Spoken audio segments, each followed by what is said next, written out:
If you think Australian wines are already too expensive, it's really only when you're in restaurants when a readily available good quality dry red will cost you about $3.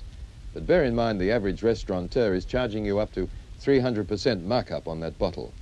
So why not establish your own wine cellar under the house, like Frank Margan in Sydney has done?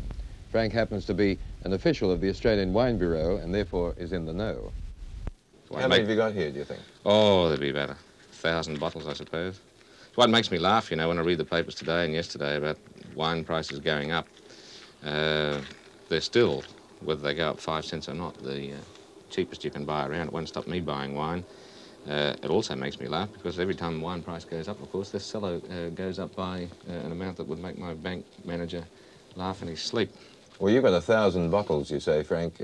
What's the value, do you think?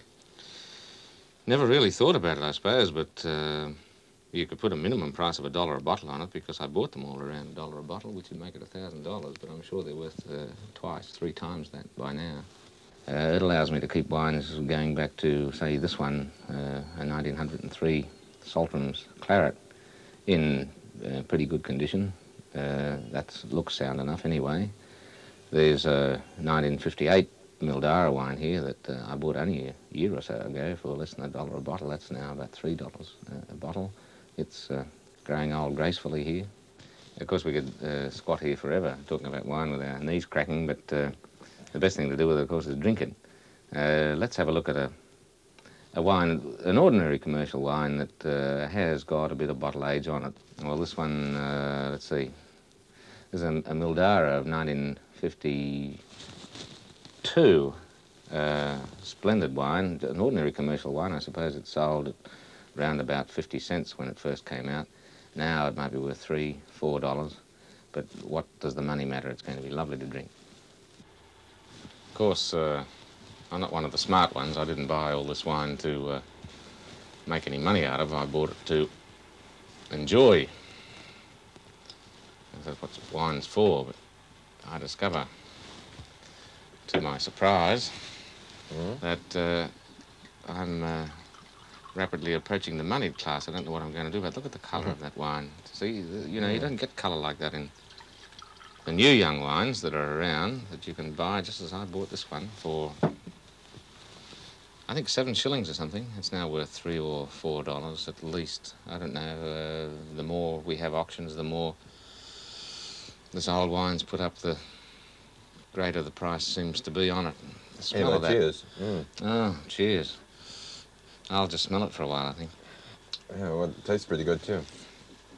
What's the situation in this country, Frank? Can people make money out of storing wines like this? Oh, well, as I say, you know, I didn't do it for anything more than the flavour, but I noticed in a magazine, it just happens to be here,